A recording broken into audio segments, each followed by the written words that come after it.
할렐루야. 고난주간이 시작되었습니다. 어제 예수님께서는 예루살렘 성에 입성하셨고 오는 금요일 골고다 언덕 십자가에 달려 운명하시게 됩니다.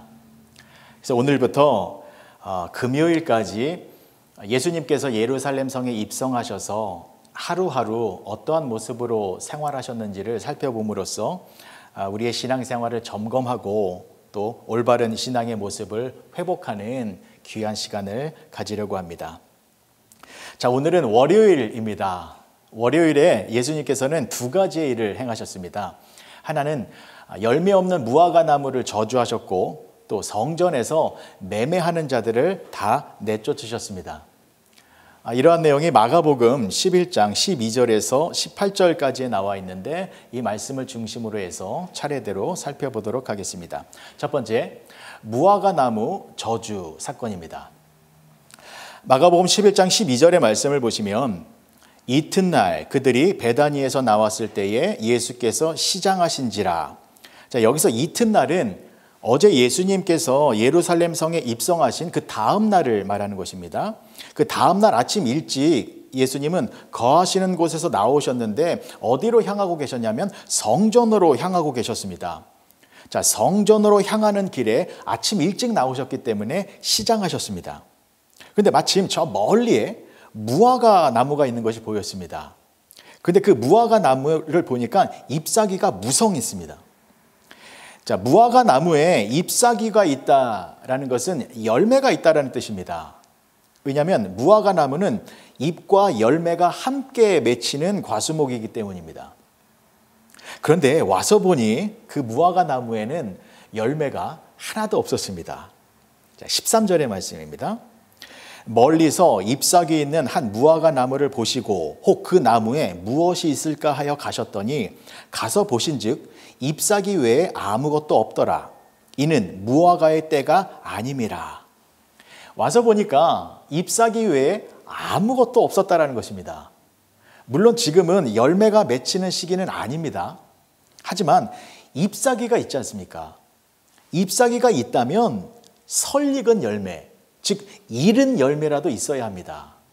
그런데 잎사귀만 무성하고 정작 있어야 할 열매는 하나도 없었다라는 것입니다. 그래서 예수님께서 그 나무에게 저주의 말씀을 하신 것입니다. 14절의 말씀입니다.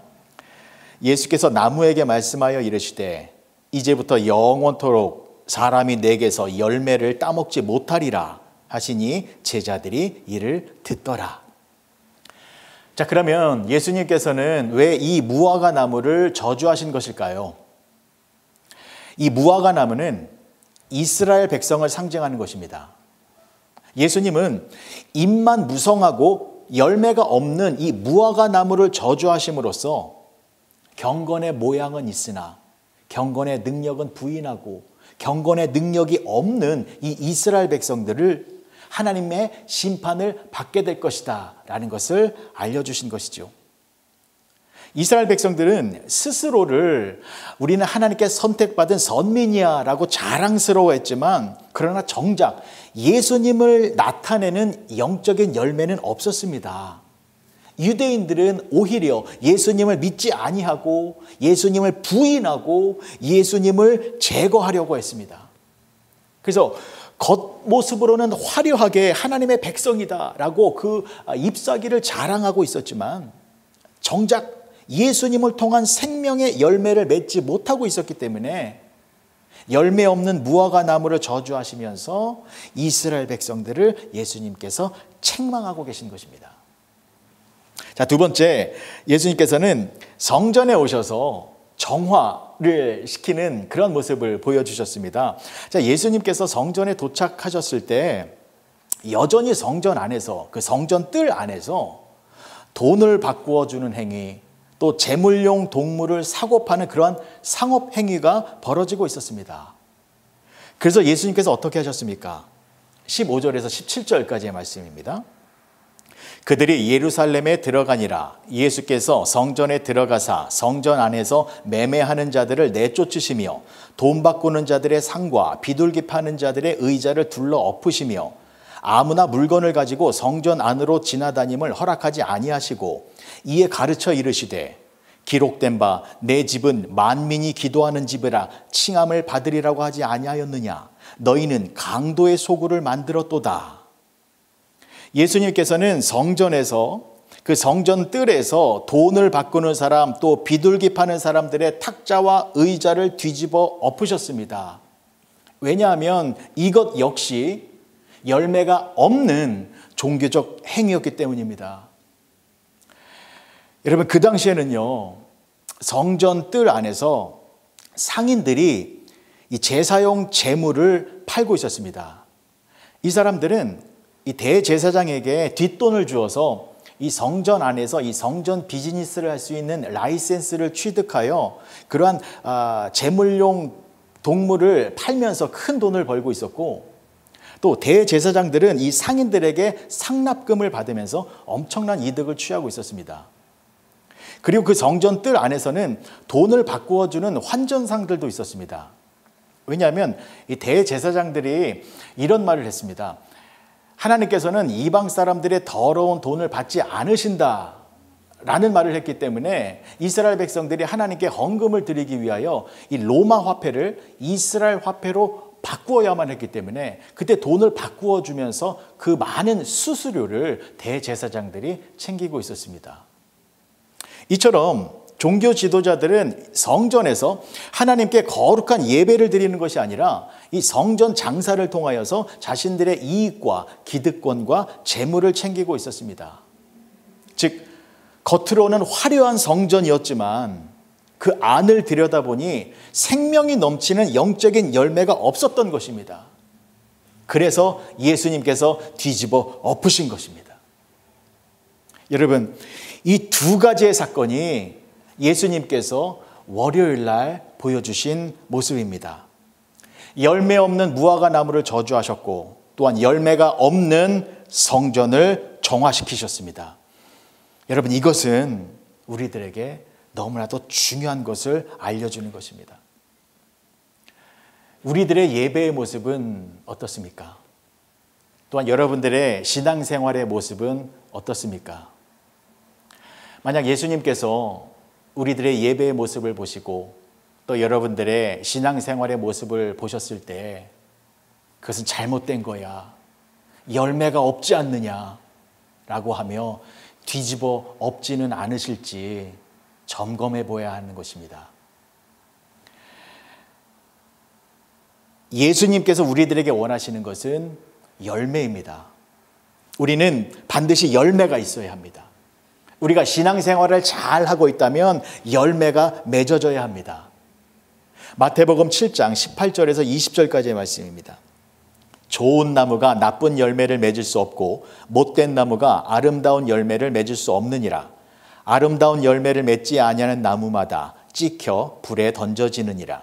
이러므로 그들의 열매로 그들을 알리라. 그들의 열매로 그들을 알리라 라고 말씀하셨습니다. 때문에 우리가 예수님을 믿는 하나님의 자녀들이라면 우리는 반드시 예수님의 자녀됨을 입증할 수 있는 열매가 나타나야 하는 것입니다. 그렇다면 우리는 어떠한 열매를 맺어야 할까요? 갈라디아서 5장 22절과 23절의 말씀입니다.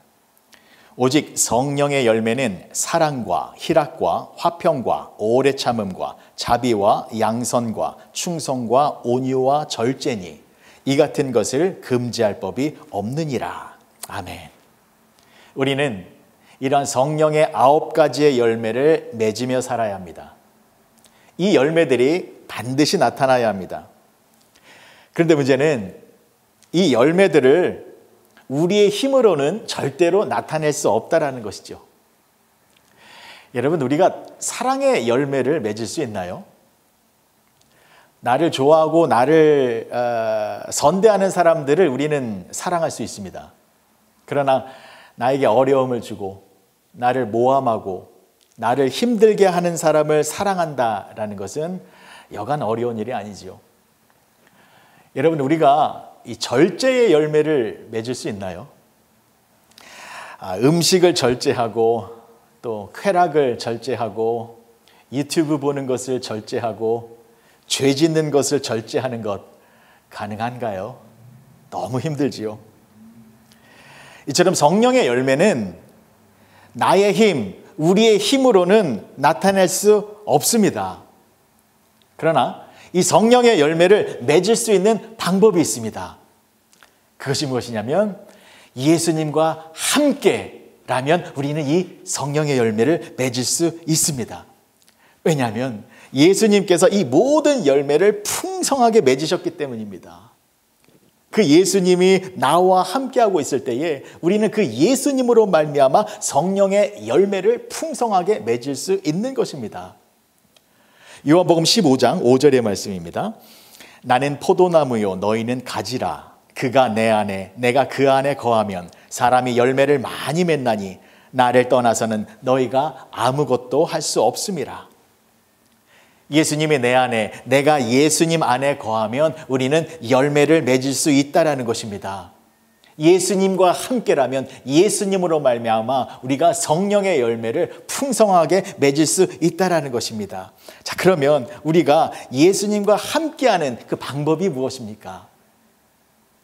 예수님과 함께하는 방법은 자기를 부인하고 자기 십자가를 지고 예수님을 따라가는 것이 예수님과 함께하는 것입니다. 마태복음 16장 24절의 말씀입니다. 이에 예수께서 제자들에게 이르시되 누구든지 나를 따라오려거든 자기를 부인하고 자기 십자가를 지고 나를 따를 것이니라. 아멘. 사랑하는 성도 여러분, 고난주간이 시작되었습니다. 이번 한 주간 여러분들의 십자가를 달게 지고 가시기 바랍니다. 여러분들의 십자가에 여러분들의 헛된 마음을 못 박아 보시기 바랍니다. 여러분들의 죄악된 마음, 불경건한 마음, 하나님의 뜻을 따르지 않고자 하는 그러한 죄악된 모든 행동들을 여러분들의 십자가에 못 박아서 죽일 수 있도록 노력해 보시기 바랍니다. 이번 한 주간 죄를 멀리하고 죄를 미워하고 경건하게 의롭게 살고자 몸부림쳐 보시기 바랍니다. 그러면 하나님께서 여러분들에게 귀한 은혜를 허락하여 주실 것입니다. 그러면 내 안에 계신 예수님으로 말미암아 우리는 하나님이 기뻐하시는 성령의 열매들을 맺는 복된 삶을 살게 될 것입니다. 우리의 삶 가운데에 성령의 열매들이 맺히면 그것으로 인하여 우리의 삶이 기쁨이 가득하고 또한 행복과 감사가 넘치는 삶이 되어지는 것입니다. 이번 한 주간 그렇게 예수님의 십자가로 말미암아 예수님의 능력으로 말미암아 하나님이 기뻐하시는 열매를 맺고 사시는 복된 성도님들이 되어지시길 주님의 이름으로 간절히 축복합니다. 기도하시겠습니다. 좋으신 아버지 하나님, 은혜를 감사합니다. 예수님께서 월요일 날에 열매 없는 무화과 나무를 저주하셨고 또 열매 없는 예배를 드린 그 성전을 정화시키셨습니다. 하나님, 우리의 삶 가운데에 하나님께서 기뻐하시는 열매가 있는지 없는지 점검하게 하여 주시옵소서. 우리의 삶 가운데에 열매가 맺히기 위해서는 나의 십자가를 지고 예수님을 따라 예수님과 동행할 때에 열매가 맺혀지게 됩니다. 이번 한 주간 죄를 멀리하고 나의 모든 악한 행동을 나의 십자가에 못 박아 거룩하고 경건하게 사는 우리 모두가 되게 하여 주시옵소서. 예수님의 이름으로 기도합니다. 아멘.